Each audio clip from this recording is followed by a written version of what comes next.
Hello and welcome to part 2 in my series of videos that I'm putting out this week where I break down all the fights taking place this weekend at UFC on ESPN 2 from a betting perspective. Now I've already covered 2 fights this week. It was supposed to be 3, but remember the fight between it was Ray Borg and someone else, I can't even remember, it should tell us here. So Ray Borg was supposed to be fighting Kyler Phillips. That fight was cancelled on Monday. Phillips has now been replaced by Casey Kenny. So in part 1 of this video, which I will link to in the description below, don't bother watching that bit of the video, just skip through it because Ray Borg's no longer fighting Kyler Phillips. And in that video, part 1, you can also check out how I feel about Edson Barboza versus Justin Gaethje from a betting perspective. And this is a very, very busy week for us, guys, because this UFC event is massive. There's 13 fights on this card, and just in the last hour or so, we have also got some odds for Bellator 219. Although, to be honest with you, the card doesn't look the best, to be honest. Feel a little bit bad for Bellator. They did have an absolutely amazing main event lined up for this card. Andrei Kowalkiewicz was supposed to be fighting Lorenz Larkin, which would have been a great fight, but Larkin's injured, so now Kowalkiewicz is fighting a guy called Mike Jasper that I've never heard of. And the problem with this this Bellator card is that it looks like there's 3 squash matches or possibly 4 squash matches with you know, 3 or 4 very big favourites on this card. But I will research it. I will do my best to see if there's any bets on there, although looking at the odds doesn't fill me with too much hope. And if there's anything worthwhile, I'll do a bonus Bellator video probably on Friday, breaking down the Bellator 219 card from a betting perspective. So if you want to see that video, guys, hit the thumbs up and below. Subscribe to the channel. If you like this video, I'd really appreciate it if you hit that thumbs up button. And these videos are getting quite a lot of views. I'm trying to get the subscribers up, so please hit the subscribe button if you haven't already. But now, let's jump into the first fight that I want to talk about in today's video, which is going to be Jessica Aguilar versus Marina Rodriguez. So Jessica Aguilar is a fighter that has fallen on hard times after being quite highly rated, to be honest with you. There was quite a lot of hype behind Aguilar back when she was the World Series of Fighting strawweight champion. I believe she was, no, she wasn't undefeated, but she was on a giant win streak when she was the World Series of Fighting strawweight champion. Since coming into UFC, she's gone 1-3 in the promotion. You know, losing to Claudia Gadelha, there's no shame there, and Weili Zhang's a tough matchup as well. But her performances against Jodie Escobar, even in victory, and against Courtney Casey weren't great. So, you know, even though Marina Rodriguez is a big favourite in this fight, I've said it many times, I'm not opposed to betting big favourites. But to be honest with you, after researching this fight, Aguilar is one of those fighters that is a real victim of her size, is what I would say. She's very undersized for the division at 5'3", and not only is she shorter than most of the other girls at strawweight, she's also just small in terms of her physicality. Just her frame and her overall just presence in the octagon is quite small. It's not just her height, she's quite a small fighter as well. And for that reason, she struggles against a lot of the girls in the UFC just because they can out-physical her. The physicality is a big issue. And it's no real surprise that the only person that we saw Jessica Aguilar do good against in the UFC was Jodie Escobar, who's also undersized for strawweight. Escobar's only 5'1", so this was one of the few fighters that Aguilar's faced in a long time that she actually had a size advantage over. And I think that was one of the main reasons why she won. Because of Aguilar's size, even though from a technical point of view, in terms of grappling skills and striking skills, she can hold her own against pretty much anyone in the division. The problem is when a fight is standing, even if Aguilar outstrikes her opponent, because she really lacks the power and physicality in her strikes to hurt her opponent, it looks like her opponent is outstriking her and winning the fight because they're doing more damage and they're able to push her back. Even if she may outstrike them, it just doesn't look good because they're so much bigger. Their shots seem to land with so much more impact. In the grappling exchanges, it's a similar thing. She can be overpowered quite easily. And while she is quite a technical grappler, which helps her, you know, hold her own on the ground, her her physical disadvantages really come into play in the clinch. In the clinch, she does tend to get overpowered quite easily. And that's interesting in this fight because Marina Rodriguez has obviously got a Muay Thai base. The clinch is one of the strongest positions, which I'm guessing is one of the main reasons why Rodriguez is such a big favourite in this fight. The clinch is her best position, and probably the clinch is Aguilar's worst position. So, also, we have to bear in mind that Aguilar is now 36 years old. She's had 27 pro fights, which is a lot of fights for a female fighter when you consider, how new the highest level of mixed martial arts for women's MMA really is.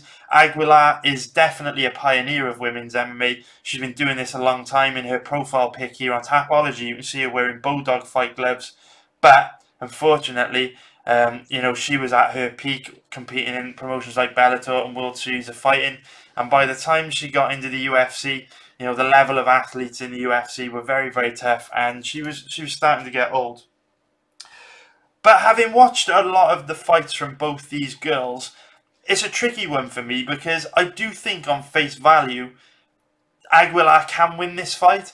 Because like I said, in terms of technique, in terms of her striking technique and grappling technique, she can hold her own against anyone in the division. Really, she wouldn't have picked up some of these big wins against opponents like Carla Esparza, Emilio Fugino and Kalindra Faria. If she wasn't able to hold her own against some of the best strawweights in the world.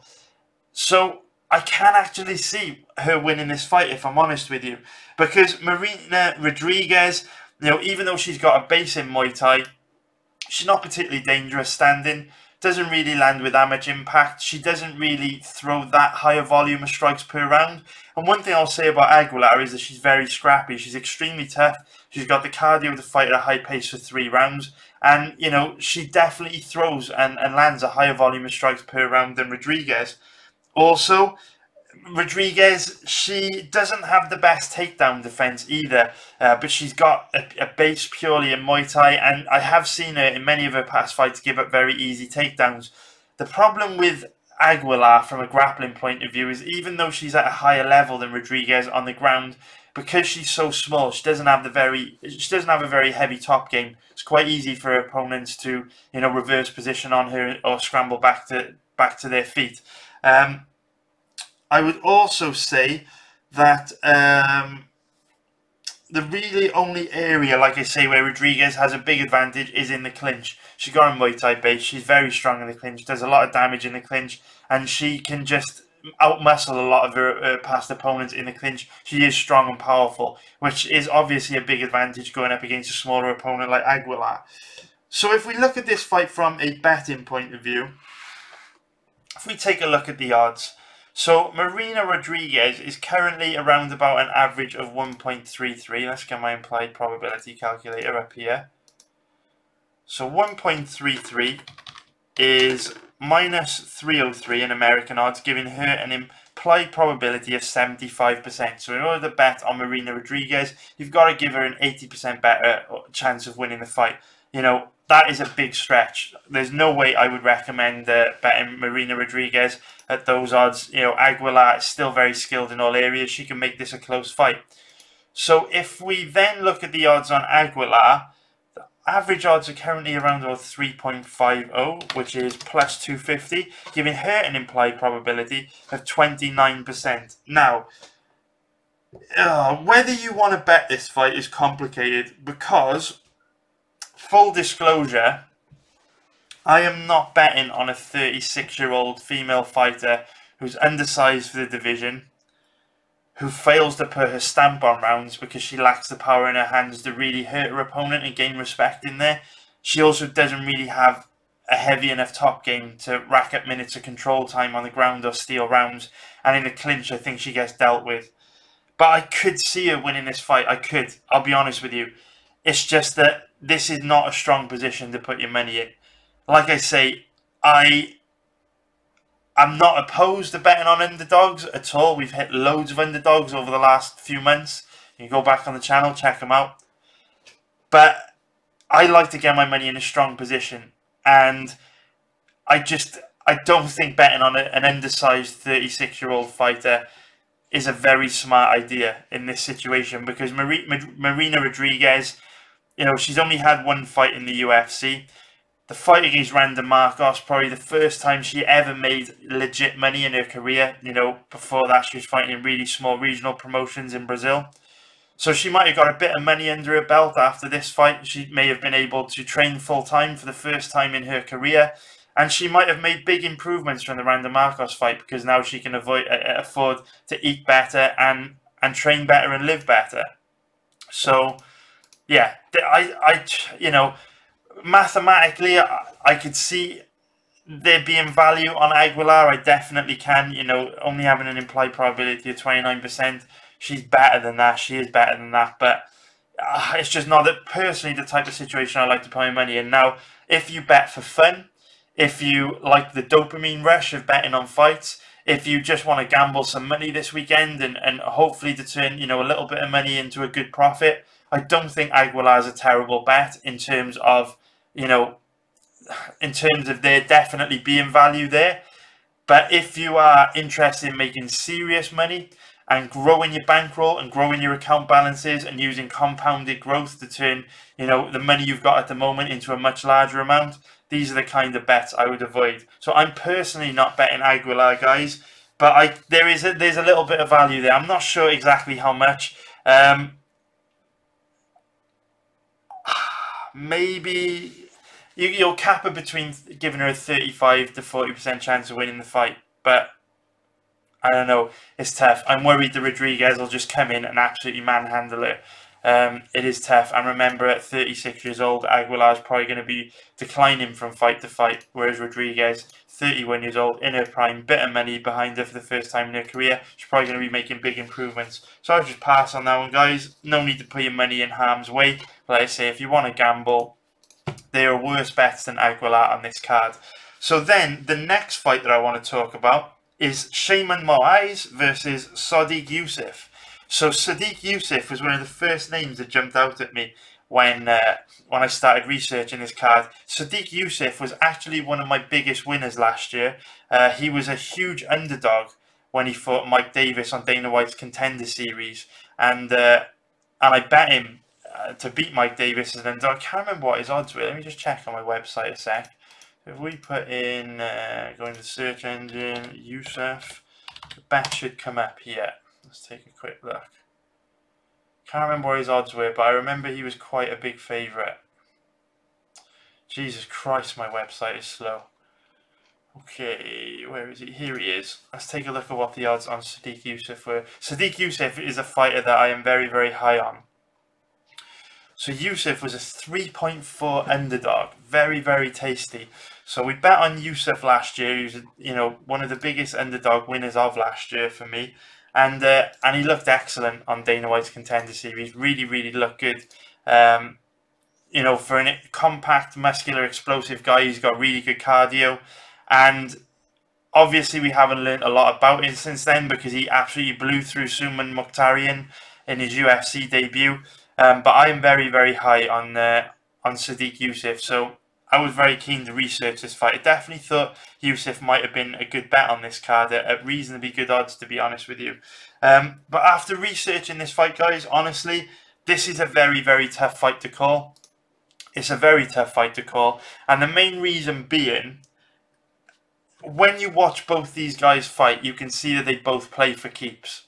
And when I say they both play for keeps, what I mean by that is, when these guys are fighting, and it doesn't matter who they're against, they are trying to take their opponent out in every single second they're in the octagon. And like you saw from Darren Till, you know, Darren Till said it a couple of weeks ago when he was fighting Jorge Masvidal. Sorry, Masvidal actually said it about Darren Till. Masvidal said that he likes Darren Till because Darren Till tries to take his opponent out. And when you try and take your opponent out, unfortunately, you have to put yourself at risk of being taken out and knocked out. And that's why Masvidal liked him. And I see the very same thing in both Sodiq Yusuff and Shayman Moraes. They're trying to kill their opponent dead when they're in the octagon. But by fighting with that style, they both definitely put themselves in a lot of danger. Which makes this a very risky fight to bet on, because it could end at any time. And at any time, either guy could land a kill shot. Now, I do believe Sodiq Yusuff should be the favourite in this fight, because after researching the fight, I believe he's definitely more powerful, he's definitely faster. I'd also say he's more technical, and I just feel he's more dangerous overall. But on the flip side of that, Sodiq Yusuff, up until this point in his career, you know, he's got a long amateur career. If we include his amateur results, he would be, so he's 8-1 as a pro, but with his amateur fights, 1, 2, 3, 4, 5, 6, 7. So add 7 to 7, so that would be... So he would be 15-1 if you include his amateur record there. And his only loss was a strange fight that you can watch on UFC Fight Pass against Luis Gomez. So Yusuff is legit, but what I would say, if you look at the guys that he's fought, I know the fights aren't fought on paper, they're fought in the octagon, but if you look at the records of the guys he's fought, we can make the assumption that he hasn't really fought the best level of opposition that's up until this point in his career. You know, even Suman Mokhtarian, there was 8-0 when they fought. Mokhtarian's just not a very high level. He's racked up some nice wins competing on the regional circuit in Australia, but he's just not a very high level guy. Yusuff was light years ahead of him in terms of technique, even though they had similar records. Well, Mokhtarian, when they fought, actually had a better record. He was undefeated. But Yusuff, one thing I've noticed about him is he is very aggressive, he is very explosive, and he could be one of those guys that's very good at being the hammer, but not so good at being the nail. And what I mean by that is if you go and watch, you know, pretty much any of Yusuff's past fights, you'll see that he's so powerful and explosive and he hits so hard that very early on in a fight, he's able to put his opponents into a defensive shell. And they're scared to commit for fear of being countered and knocked out. Now, if you go back and watch his fight against Mike Davis, you'll actually see Mike Davis kind of pushing the pressure on Yusuff and Yusuff being forced to fight on the back foot. But the difference with that fight, the detail to call out in that fight, was even though Mike Davis was pressuring him and controlling the centre of the octagon, what you will notice is Yusuff was fighting in bursts. So Davis would come forward into his boxing range, Yusuff would plant his feet and just basically uncork strikes to back Davis up and put Davis in a defensive shell. And then Davis would continue to control the centre of the octagon, but there would be 20-30 seconds where he'd reset before letting his hands go again, which also gave Yusuff that time to recover and catch his breath. So it's kind of like this power exchange where Davis would come forward, Yusuff would uncork explosive strikes to back him up, Davis would eat some big shots, take 20-30 seconds to gather his thoughts and recover, then come back in. And by that time that he had taken that break, Yusuff had had a chance to recharge his batteries, catch his breath, and then again uncork some power strikes to back Davis up. That's really how that fight went. I'm interested to see what happens when Yusuff fights someone that won't give him those breaks. Instead of backing off for 20-30 seconds, what's he going to do when he fights someone, you know, like a Justin Gaethje, for example? We talked about it in depth yesterday in yesterday's video, where we were talking about how he matches up with Barboza and how he can cause Barboza problems. How's Yusuff going to deal when he isn't allowed to dictate the pace of a fight? Because he is a compact, muscular guy that throws a lot of power into his shots, and that body type typically tends to slow down significantly as the fight progresses. We haven't really seen that from Yusuff. Yusuff's cardio's looked excellent because, you know, the fights that have gone the distance, his opponents have allowed him to completely control the pacing of the fight. I want to see what happens when someone gets in his face and they won't play his game and they try and dictate the pace of the fight. Which is the reason why I can't bet on Yusuff as a favourite yet, because even though I think he's brilliant, that unanswered question makes him a big risk at the moment. So if we look at the odds on Yusuff, the current odds available on him are improving quite a lot. The best ones currently around about 1.69. Oh, I need to find the implied probability card. I'm not organised today, guys. Sorry about this. I'll load it much faster. Right, so 1.69, which is minus 145, giving Yusuff an implied probability of 59%, and I can completely agree with that. I think the bookies are spot on the way they've capped this fight.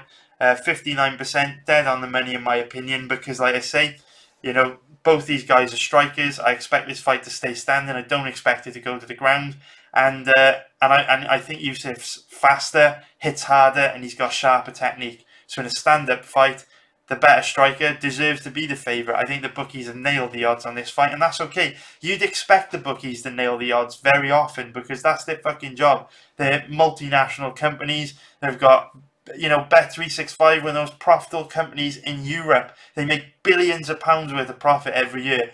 It's no surprise that they're pretty good at setting odds on sporting events, and they've nailed the odds on this particular fight. 59% definitely agree with it. 100%, no complaints here. Yusuff deserves to be a slight favourite.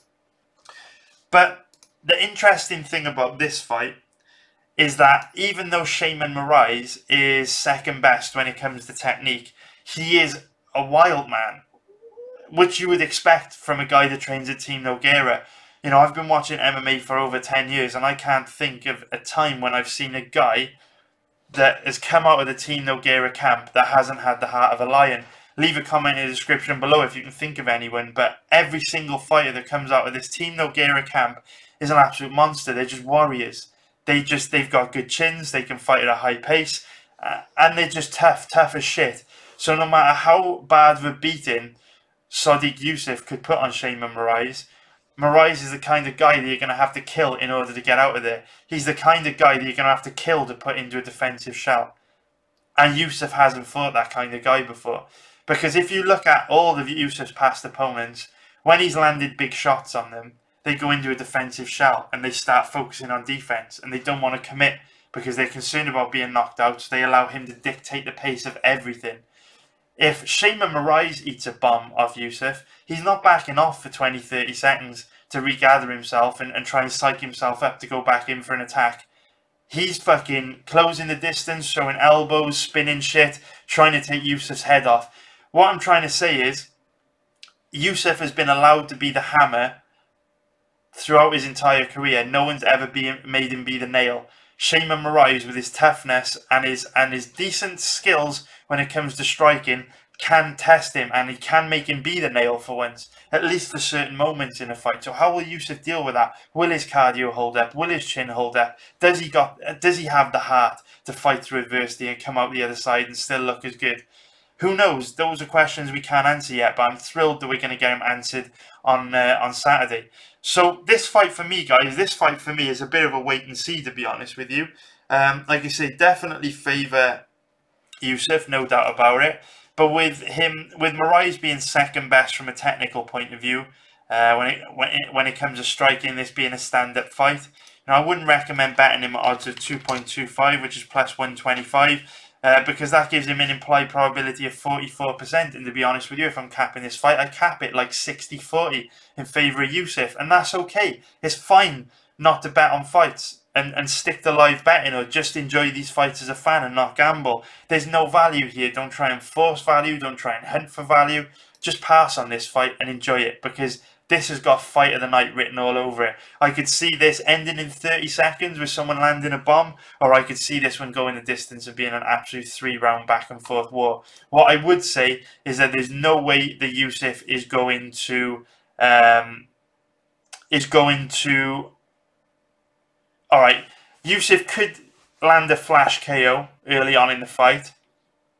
But if this fight goes any length of time, there's no way Yusuff's going to have an easy ride. Shaman Moraes is the kind of guy that if he's losing, he'd rather go out on his shield and put himself in danger and risk being knocked out to try and get back in the fight. And that's why this is exciting, because we're going to see Yusuff tested in ways he's never been tested before. So pass on this fight, guys. There's absolutely no value. The bookies have done a cracking job, an amazing job of setting these odds exactly where they should be. And just sit back and enjoy this amazing fight, or use it for live betting. And that's all I got to say on that one.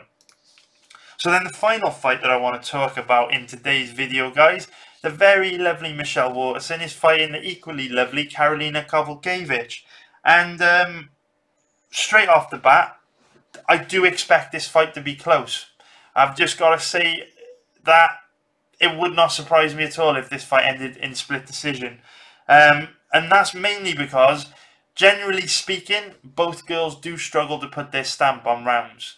Neither girl particularly got that much power in their strikes, so they do have a habit of being involved in close rounds and close fights. You know, if we look back through their records, you know, Michelle Waterson's got a couple split decisions there. I'm sure Kowalkiewicz has as well. Yep, Kowalkiewicz 1, 2, 3, 4 split decisions over the last 4 or 5 years. They've just got a habit of being, involved in close fights. And in fights like this, where you know just from the way they match up that a fight is likely to be close, I would recommend only betting these fights if you can get one of the girls as a really decent sized underdog, so that there's a big margin, a big payoff. Because in a fight that could go either way, you want to make sure that you're getting a good payoff for the risk you're putting up, for the bet that you're placing. So if this fight stays standing, I've got to be honest with you guys, I do see Karolina Kowalkiewicz winning. And that is mainly because, similar to Edson Barboza, and I talked about this in depth yesterday in part 1 of this video. I'll leave a link in the description below, check it out. But similar to Edson Barboza, Michelle Waterson's entire fighting style is centered around kicks. She doesn't really have any boxing at all. She's not effective with her hands. She just isn't. And with Waterson's style of kicks, she throws a lot of kicks while moving backwards and a lot of kicks while off balance. And she's actually better at throwing kicks while moving backwards than Barboza. But obviously she doesn't carry anywhere near as much power in her kicks when she's doing that, because she is being moved backwards. More of just like rangefinders and teeps and things like that. Now, Karolina's style involves relentlessly walking your opponent down, putting loads of pressure on them and staying in their face for 15 minutes. Which is a pretty bad stylistic matchup for Waterson, to be honest with you, because Waterson's moving back the whole time, Karolina's walking her down, and because Karolina's walking her down and putting a lot of pressure on her, Waterson can't really get her kicks off, because you need time and space to get kicks off, and that pressure takes away the ability for Waterson to plant her feet and get her kicks off. Now, what I would say about Waterson is she is pretty good at using small windows of opportunity to uncork her kicks in the first round. If you go and watch Waterson in the first round, she uses loads of footwork, loads of movement on the outside to get her kicks off, then circle away from her opponent, get her kick off, circle away from her opponent. She actually does a better job of that than Edson Barboza. But the problem with that style is when you are forced to fight moving backwards, you do have to use up an enormous amount of energy. Because if you think about it, if you just think now, so say you go outside with your girlfriend or your wife or your kid, and you ask them to basically circle away from you around your garden. So they're circling away like this, and then all you've got to do is follow them around the garden. So they're doing this, right? Okay, it's going to be hard with these fingers to do it. Maybe they're doing this, and you're just walking after them. See what I'm saying? You're just walking after them, so who's using more energy? You're just walking at a nice calm pace, following them round, while they're having to use much more movement and cover much more distance on the outside. They have to use a lot more energy working on the outside. And because of the amount of energy you have to use to stay on the outside, Waterson actually slows down significantly as the fight progresses. And in the first round, you'll see her using, loads of footwork, loads of movement to stay light on her feet and circle away from her opponent and find the time and space she needs to get her kicks off. But then into the second and third round, she becomes a lot more flat-footed. And because she becomes a lot more flat-footed, and because she doesn't have the boxing to gain respect and back her opponents up, she tends to start getting outstruck because her kicks don't have the power on them to back her opponents up. And it also becomes much easier to tie her up. In the first round, when she's light on her feet and she's doing a great job of moving on the outside, she's actually very difficult to tie up. But when in the second and third rounds you want to clinch with her, it's quite easy. And that is significant in this fight because we know Karolina's got amazing cardio. If anything, Karolina gets stronger as the fight goes on. And the third round is often Karolina's best round. And we also know that the clinch is actually Karolina's strongest position. She does a great job of landing nasty knees in the clinch, which will further accelerate the rate at which Waterson will slow down because she's eating shots to the body. And Karolina's also got very nasty elbows, very vicious elbows in the clinch. She has some of the best elbows in the division. So that's significant here, guys. I'll just wrap up the way I could see this fight going. So I believe this will be a close fight because I do think that when Waterson's got enough gas in the tank to continue circling on the outside.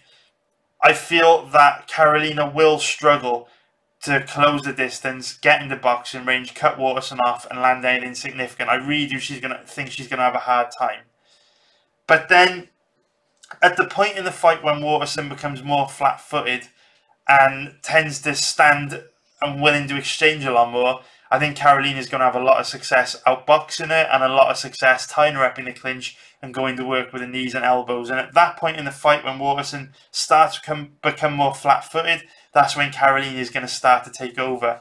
Now, the difficulty I've got about this fight and why I think it could be close is that I would expect Waterson to stand a very good chance of winning round 1. I also strongly believe I would bet a significant amount of money on Carolina winning round 3. Okay, so at the moment, both girls 1 round apiece. It's all going to come down to that second round. And that's what makes this a close fight, because even though I expect Waterson to slow down in the second round, what if she puts in an amazing training camp and comes in with better cardio and she doesn't slow down until the third round, when she already might be up 2 rounds and she could then go on to win a decision 2 rounds to 1, 29-28. What happens if Waterson does start to slow down in round 2, but then she manages to land a takedown out of nowhere, catches Carolina with a takedown, 2-3 minutes left to go in the round, and steals round 2. So again, headed into the third round, up 2 rounds. Carolina generally has very good takedown defense, but she does have a habit of getting caught cold in silly takedowns, which she shouldn't be getting caught in. And Waterson, even though she doesn't have the best offensive wrestling technique, you know, I hate to say head and arm throws are a good thing, because they're not. They're generally a high risk, low reward strategy. But as head and arm throws go, Waterson's probably got the best head and arm throw I've seen out of all the female fighters in the division. So yeah, what I would say is this fight is tricky.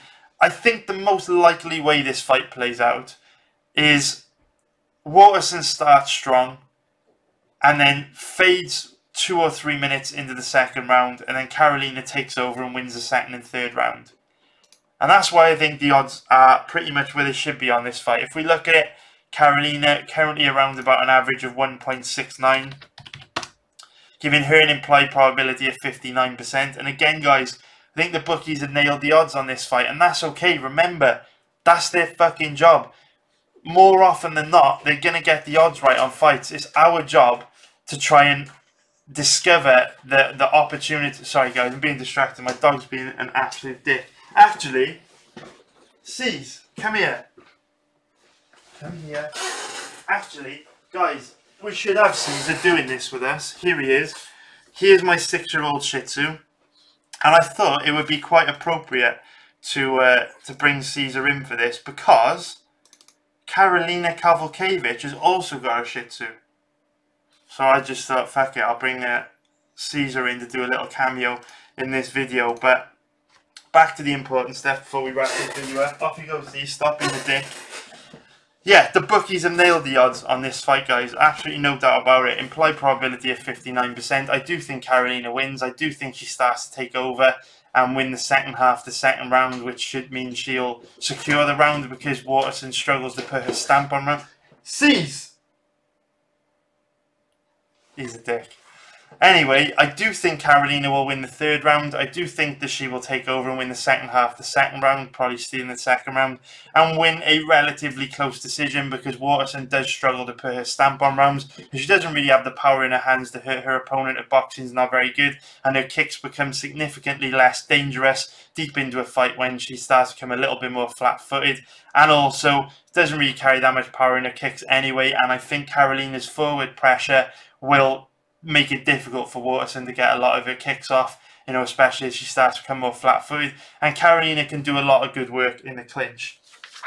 So that is pretty much it for that, guys. Also have to remember that if you bet this fight, you are really taking a gamble, because we also know that MMA judges are an absolute nightmare. They cannot be trusted, and if you expect the fight to be close, you are letting the wolf in the chicken coop. You are putting your money in a lot of danger unless you're getting a really good payoff in the odds. And if we look at the odds on Waterson, the current average odds are around about 2.25, which is plus 125, giving her an implied probability of 44%. Just like the last fight between Yusuff and Moraes, there's just no value here, guys. The bookies have done an amazing job capping this fight. They fucking nailed it. They got it dead on. So don't fucking waste too much energy agonizing over who's going to win, because there's just no value in the odds. There's no point. If you, like I say, if you are looking for the dopamine rush, the hit of dopamine, the excitement, if you only gamble for fun, if you're looking to play some bets this weekend just for fun, I don't think Caroline is a terrible bet, because I do think she should win, even though there's not really any value in the odds. I think she'll win. But if you want to make money in this game, only put your money in strong positions, and none of the fighters I've covered in today's video are really putting your money in strong positions. So don't worry about it. Chill. We've made loads of money this month. We've still got like 8 fights to research on this card, which I'll be covering in parts 3 and 4 of this video, which I'll also link to in the description below when they're made. So just chill. I'm sure we'll find a bet or two by the end of the week. But if not, it's no worries. We're trying to make money in this game. We're not trying to gamble. So if you appreciate today's video, guys, if you liked it, please hit the thumbs up and below. I will continue my research. I'll continue digging for bets. And I'll be back with part 3 probably tomorrow. And please subscribe if you haven't already. Take care, good night, and I will see you guys soon.